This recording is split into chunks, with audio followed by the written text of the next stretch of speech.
Hello and welcome to this Minecraft tutorial with me, Groover. Now today I have for you my iron farm design for Minecraft Bedrock Edition 1.16 plus. This is using all of the new mechanics and to be honest I'm really pleased with this design. It's working absolutely awesome. As you can see, golems are spawning top and bottom. So it's going really well. This will give you around about 400 ingots per hour, which hopefully is enough for most people's needs, and it's a super simple build. It's much easier than any other build that I've seen so far. So what I'm going to do is I'm going to pop up a little item list that you're going to need, and we'll get on with the build. Right, so this is what you're going to need. You're going to need 20 beds. You're going to need 5 lava buckets or a ready supply of lava. You're going to need 2 water sources or water buckets so you can put all water in. You're going to need all of these blocks. Always worth having a few more spare, but this is what I've calculated to be correct. We've got the magma blocks, which are going to be optional. You can use them, but if you're not using them, you're going to use these instead, and you're probably going to have cats to deal with, but you know, whatever, it doesn't matter. Stained glass pane or any old glass pane, 13 of them. Few spare is worthwhile as well. This is the flat minimum that you're going to need. And then you're going to need some oak buttons or any old buttons, doesn't matter what type, as long as you've got 4 of them.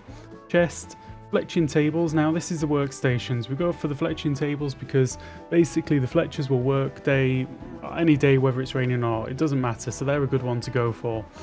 You're going to need some oak fence case or any old fence case, doesn't matter. Hopper, oak trapdoors, any old trapdoors will be fine, just need a few of those. And 21 villagers, and then approximately 6 stacks of glass. You don't have to use glass, but this is a non-spawnable block that isn't going to set on fire, which is kind of safe. Personally, I'd say use glass. Right, so let's crack on with this. So once you've been away and collected all the materials, you're going to have to decide where the centre of the farm is going to be, because this is going to have a single block centre. Okay, so have a think about that. Once you're ready, you need to build out a little platform like this.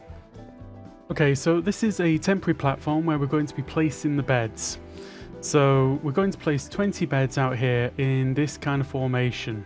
So we're going to do the first ones around the middle in that way. Then we're going to do 3 down the sides like that. And then like that. And then we're going to go across like this. Now this will give us 20 beds. Once you've got all of those laid out, you can go ahead and take away all the blocks underneath, because they are no longer needed. So next up is we'll build the tray that goes underneath this. Now this is going to be a 21 by 21 tray that's going to sit at this level here. So you got 3 and then you got the level there. Okay, so we need to go ahead and build that out based around the center, and it's going to be 21 by 21, which basically means this is the 1, and then we go 10 in this direction, 10 in that direction, 10 in that direction, 10 in that direction. Fill it all up, join it all up. So, okay, whilst we're here, we might as well take out this center block and put something in temporarily, because this is where a hopper is going to go, right in the middle. And whilst we're doing this, we can put in the magma that we're going to put in the center as well. So we'll put the magma in there. Oops. Right, there we go. And now go ahead and fill out the rest of this. Right, next up is we need to give this a lip. So we're going to go out like that and then just follow it all the way around the edges. And we're going to make it too high, so you can go ahead and do that. So that's our bottom tray all done. Next up is we can put the water in on this tray, and then we can just leave it. That's pretty much it. We just need to put in some collection later on, but we'll sort that out. So let's go ahead and put the water in. We're just going to go all the way around at this level, right here.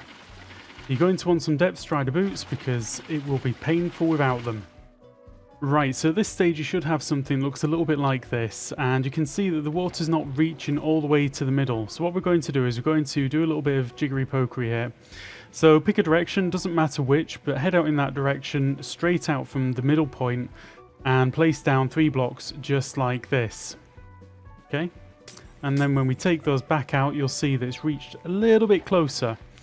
Now go out in the opposite direction to the one which you've just been in, like this, and do exactly the same there.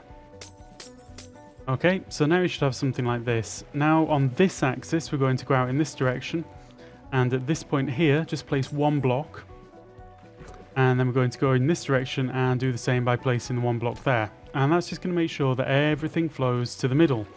Now the reason we don't do the 3 blocks on each side is because it causes problems. It leaves dead spots where if items drop, they just sit and they'll despawn. So if you don't do this, you are going to be losing some items. Right, at this stage, we can go up and do exactly the same thing at this level, okay? So right here is where you want the next tray to go, and it is exactly the same as this bottom tray. Water flow and everything. So go ahead and do that, and we'll see you in a moment. Okay, so you should now have something that looks a lot like this, and you can see that on both levels, exactly the same, top and bottom, the water's flowing to the middle. So the first thing that we're going to do is we're going to put in a little bit of a kill chamber down here. So for that, we're going to quickly put in place a little bit of collection. Now, you can work out how you want to do this yourself. I'm just doing a really simple, I don't want things to get lost for now. Personally, what I'll probably do is I'm going to get my items to drop straight down from wherever this is in the sky and just collect my items down at the bottom. So I've got a hopper and a chest just there to collect everything up in. Right, next up is we're going to go around like this with the glass panes. And then we're going to go up another level. Some of these are just going to be temporary. And you're going to have to fight the water flow for a moment. Right, so we can take these ones back out at the bottom. Okay. Right, next up is we need to put in some more glass up here. So we're going to put glass in these positions.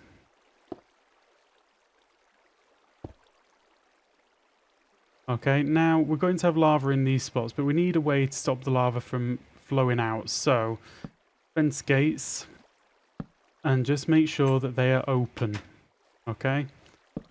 So we're going to put them on each corner just like that and open them. So 1, 2, and don't forget to shift click when you're placing these because otherwise you might end up sleeping in a bed without wanting to. Okay, so finally we should be able to just put in the lava there and it will hold. You're going to need lava in those 4 positions. Right, and that is the kill area done for this level. So the golems spawn down here, they flow forward, they get the head in the lava, they die. Just make sure that all of your fence gates are open. Yeah, we're good. Right, now up on this level, we're going to place in a temporary block there for now. I'm going to go up by 2, like that. Take those back out because we don't need them anymore. The magma's to kill the cats more than anything else at the moment. So we'll leave that as it is. We're going to place in a temporary block there. And then we're going to come across by 5 altogether here. So this is 1, 2, 3, 4, 5. Now it doesn't matter what orientation that is, but you need to make sure that this is 3 off the ground. Then we're going to do a little cross like that. We're going to take that back out. And then we're going to place buttons on these 4 positions. Okay, and then back in with the lava. Now this is the kill area for this level. Now finally we need to work out where we're going to be putting in the villagers, and the villagers are going to go here. So we need to turn this into a nice villager pod. So to do that I'm just going to build that out. We're going to have 5 locations for the villagers. Right, so this is what you should now have. You should have that original cross that we did at the bottom, and we've just built it up around the sides like this. So we've got somewhere to put the villagers. Now we're going to start at one end and we're going to place in 2 trapdoors on top of each other in the first 4 pods. It doesn't matter if you do it in all 5, it's not an issue because this is just to keep your villagers separate. Okay? Okay, so now we're at this stage, we're going to put the villagers in place. We want no nitwits and no babies. It's probably going to be easier for you guys putting them in one by one because you can weed out those nitwits as you go and those babies and make sure you don't get any of them in here. But I'm going to have to do this the difficult way with the eggs. So I'm just going to hope that I get no nitwits or babies. 2, 3, 4. Awesome. 1, 2, 3, 4. Right, so that is all 20 villagers in place. Now we're going to use fletching tables here because they're reasonably cheap and well, quite nice to use.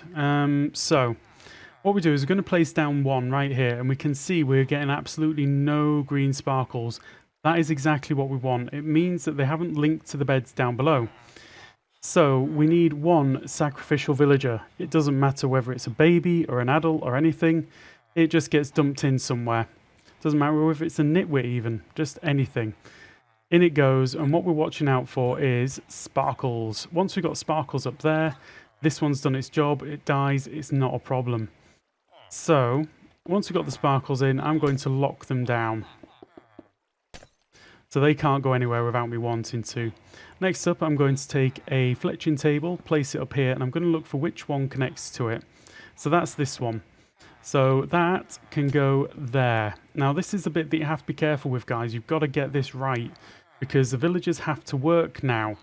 If they can't work, they won't produce golems. So you want to make sure that the one that links with the table is the one that's going to be able to work there. Okay, so we're going to do this for a little while, and we're going to make sure that every single time that we see the green sparkles go up, that's the one we will put the fletching table next to.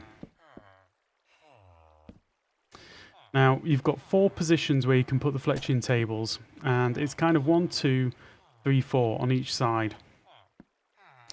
And hopefully we'll see this sort of fill up slowly but surely. I'm going to try and work from one side to the other so that I know that... Oops, that's not right.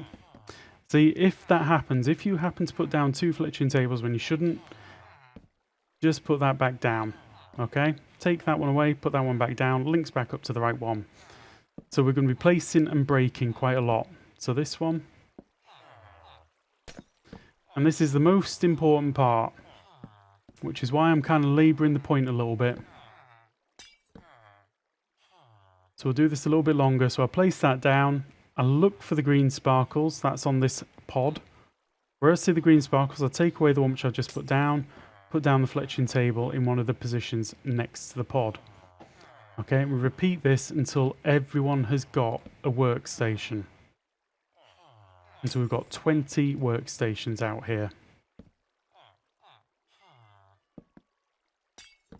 So you can see that, that's 10 workstations and 1. So we've got 11 workstations done. At this stage we should be seeing some cats appearing and various things. So we know that it's kind of working.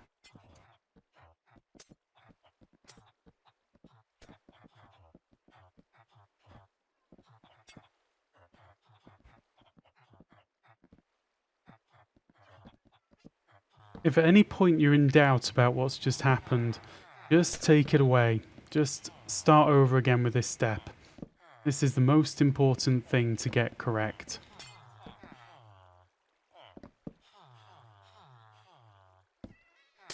Okay, the last one. This one should go right there. Okay, that is our 20 villagers with 20 workstations with 20 beds. And this should start producing golems pretty soon. So what we're going to do is, all of the villagers need to work, and basically we need to give it a little bit of time. So, game rule, do daylight cycle, true. We have these things switched off for tutorials, because it just makes things easier. Now, there's our first golem going. He's getting cooked up nicely against that little lava blade up there. And down here, we've got the same thing going on. Now, to my reckoning, this has actually got only 2 spots which are invalid for golem spawns. Right, and there we go. That is it, all done. And as you can see, we're getting golem spawns on the bottom level, and we should be getting golem spawns on the top level as well. I haven't had this running at all. I've just cleared out the chests. So this is our first golem, which is going to be giving us some drops. And as you can see, the items went to the middle and dropped into the hopper. We've got this guy up here is going to do exactly the same. And the drops come straight through from this level down to the bottom and get collected in the hopper. So, yeah. I've tested this over quite a number of hours, and I've been getting consistently about 400 ingots per hour. And it's a super simple build with a really high efficiency rate. So, there we go, guys. That is my super simple iron golem farm for 1.16 Minecraft Bedrock Edition. And I'm thinking it's the simplest one that I've seen. It's possibly the easiest one that I've seen, and it's extremely high efficiency. I can't see many ways to actually increase on the efficiency of this. So these single pods are actually about as good as they can get. So anyway guys, just wanted to say thank you very much for watching. If you found this tutorial useful, please do leave a like, and if you want to see some more, drop me a subscribe, and I hope to see you again soon. Goodbye!